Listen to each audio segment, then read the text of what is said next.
Sejam bem-vindos de volta. Para quem não me conhece, meu nome é Lucas e no vídeo de hoje vamos discutir um tópico: qual o melhor comeback do RBD? A live ser aparecer ou a tour ser rebelde?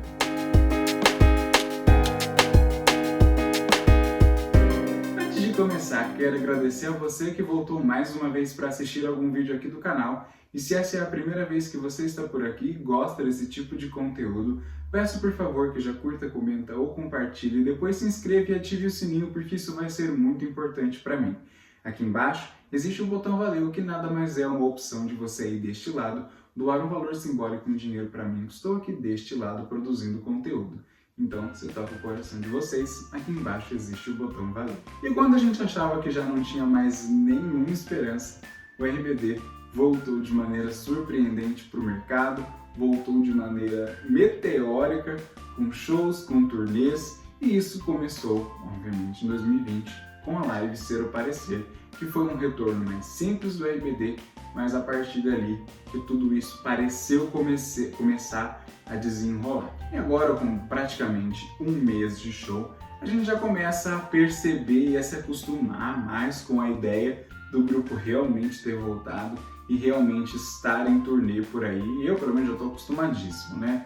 Então, nos primeiros shows era aquela euforia, aquela coisa, querendo assistir todos. Agora eu já estou mais tranquilo, já não estou mais assim naquela euforia de ter que assistir todos os shows a toda hora. Afinal de contas, daqui a um tempo é o meu momento de viver isso ao vivo. Mas, né, com tudo isso, a gente consegue comparar algumas coisas entre a live Ser ou Parecer e a tour Ser Rebelde. É claro que as duas têm coisas muito boas e têm pontos negativos, e apesar de tudo a gente vai aqui discutir o que vale a pena de cada uma delas e não necessariamente bater o martelo no que foi o melhor ou o pior. Em relação à live, né, a gente tem que considerar o fator surpresa como elemento positivo. Não que a gente também estivesse esperando pela turnê, mas desde o momento em que a live aconteceu, a gente já ficou com esse fundo ali de tipo, e aí? Vem ou não vem? Quando vem? Mas a gente já criou uma esperança um pouco maior. Mas para a live a surpresa foi tremenda, porque afinal de contas fazia muito tempo que o RBD não tinham compromissos profissionais juntos. E aí, num contexto de pandemia, aquele momento super sombrio, né, praticamente, da humanidade, o RBD decidiu se reunir para fazer uma live, que era uma coisa que estava super em alta há 3 anos atrás, justamente pela pandemia, pelos eventos que não eram mais presenciais. 4 integrantes decidiram se reunir para fazer acontecer um novo show do RBD depois de tanto tempo. Quando se trata da live, a gente teve um repertório, eu confesso, um pouco preguiçoso, talvez, né, justamente por esse hiato muito grande do RBD, por esse tempo muito distante entre o último show e o retorno deles em um contexto pandêmico, eles não se preocuparam muito com um setlist mais diversificado pelo tempo, pela maneira de ensaiar ou até mesmo pela forma como eles iriam repensar esses arranjos. Então eles se detiveram ali nos singles do grupo, saindo só um pouquinho da curva quando o assunto foi Encename. Então a gente não sentiu assim tanto cuidado com eu não senti tanto cuidado com o setlist da live. A gente também não teve nada para olvidar tudo de mim, que era uma coisa que a gente queria muito, porque nunca tinha tido lives do grupo, então a gente queria pelo menos esse fanservice. A gente não sabia, né, que a tour viria e trariam lives do Para Olvidar Tedemi. Então a gente se agarrou ali como uma única esperança de ver um Para Olvidar Tedemi. A gente não viu na live, então isso entrou como um ponto negativo muito forte pra mim. Era tipo, a chance de vocês fazerem jus ao último álbum e isso não aconteceu, sabe? Mas, né, depois veio a tour e a gente finalmente teve esse gostinho. Singelo, né, com apenas 2 músicas e agora com uma, porque tiraram a 2, mas a gente teve esse gostinho agora na tour. Mas na live a gente ficou com esse gosto amargo, porque o setlist foi preguiçoso. Mas a gente compara agora com o setlist da tour, a gente já fica um pouco mais aliviado e respira um pouco mais aliviado, porque a gente tem um trabalho maior com essa setlist, a gente tem um retorno dos dos arranjos originais, que foi uma coisa muito criticada na live por muita gente. E a gente tem a inserção de outras músicas que não eram singles, mas eram igualmente importantes. Ou músicas que a gente jamais imaginou que eles pudessem recuperar, ou pelo menos eu, né? A gente tinha desejos, mas se a gente começasse a pensar na live, a gente falava, mas o RBD, será que ele vai depois daquela live? Mas foi Futuro Ex Novo, foi Quando o Amor Se Acaba, músicas que a gente gostaria de ouvir, mas eu pelo menos não tinha tanta esperança que tivesse. Eu falei Futuro Ex Novo, alguém vai comentar, o Luca tava esperando Futuro Ex Novo. Não tava esperando Futuro Ex Novo, gente, mas tá, e é uma surpresa que ela esteja na setlist. Então a tour realmente ela entrega muito mais em serviço a nós fãs do que a live.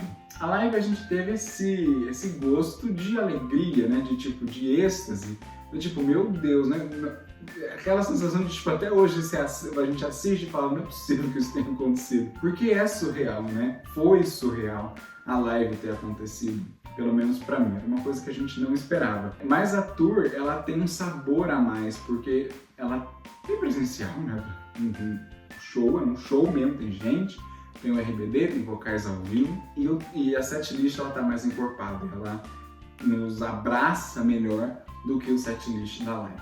O que me deixou um pouco incomodado na live foi a produção, porque eles fizeram um estúdio chroma key, e para a transmissão original parece que eles não tiveram tempo hábil para editar e os chroma keys ficaram horríveis, ficaram assim assustadores. Os chroma keys, por exemplo, de Trás de Mim, a Unayali, os originais assim, eram horríveis. E depois, quando eles repaginaram para o canal das Estrelas, aí a gente percebeu um pouco mais de cuidado, a gente percebeu que aqueles palcos que eles estavam prometendo ali nas tweets finalmente apareceram, mas assim, a produção inicial da live foi muito precária. Apesar de ser dublada, né, ou pelo menos pós-produzida, o som não estava ruim na transmissão original, tiveram algumas melhoras para a transmissão na televisão do canal das Estrelas,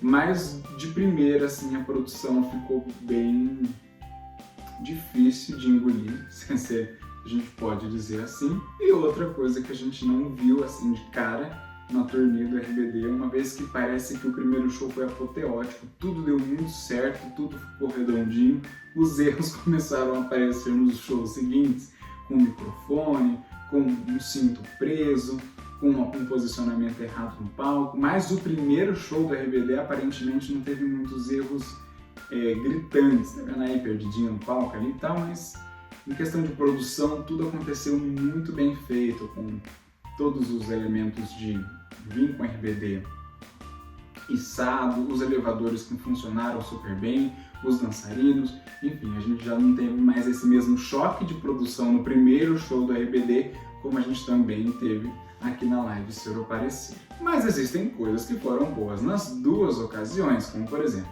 eles estão lindíssimos na live e na tour. Os figurinos de todos nas duas ocasiões são maravilhosos. Óbvio que na tour a gente tem mais trocas, então a gente tem mais possibilidade de ver coisas diferentes. Na live a gente teve apenas duas trocas, né? 3 se a gente contar com o Rebelde, mas a gente teve 2 trocas mais sensíveis de figurinos ali na live. Começaram com um, trocaram, aí trocaram para Salva-me e já trocaram com o figurino de Rebelde. Aqui na live, na tour, a gente já tem 8 trocas, ou pelo menos, né, começaram a ter 8. Confesso que já não estou mais acompanhando tão de perto para ver se realmente seguem as 8 trocas, mas provavelmente continuam tendo de 6 a 8 trocas, o que é mais que na live Ser ou Parecer. Mas, de qualquer maneira, todos os figurinos das duas ocasiões são maravilhosos, eles estão lindos de penteado, de maquiagem, de roupa. Tem um ou outro que é óbvio que a gente vai olhar e falar não ficou bom, não valorizou, mas no geral os figurinos das duas ocasiões entregaram demais. E os vocais, né? Tudo bem que os vocais na live foram praticamente todos dublados ou refeitos, mas gente, sinto informar que a turnê também tá bem dublada, viu?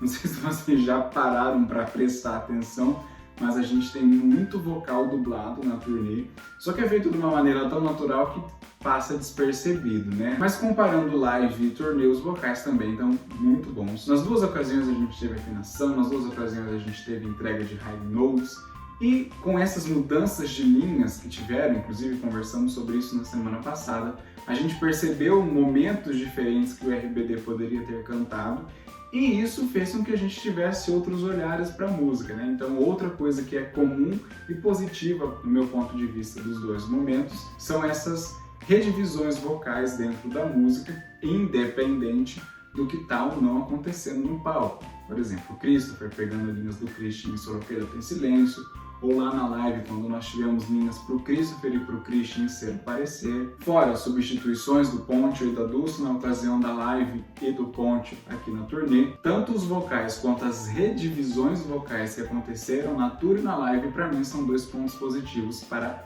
os dois lados. E como eu disse no começo do vídeo, não necessariamente existe uma resposta de qual foi melhor e qual é o suprassumo do comeback do RBD, mas é claro que a tendência é a gente considerar a tour como um comeback mais expressivo e importante para o grupo, porque afinal de contas não é um show, são vários shows e muitos de nós teremos a possibilidade de assisti-lo fisicamente, presencialmente, diferente da live que foi apenas um show virtualmente e a gente ficou consumindo ele por muito tempo, durante 3 anos, até que voltássemos a ter conteúdos inéditos do RBD. Qual é a opinião de vocês a respeito desses dois comebacks do RBD e qual deles é o que você mais gosta? Quais são as razões pelo qual você gosta mais de um ou de outro? Ou por que você gosta dos dois? Enfim, deixe aqui nos comentários ou me mande um direct lá no Instagram. Muito obrigado por terem me acompanhado até aqui e fiquem por aí para mais conteúdos do RBD.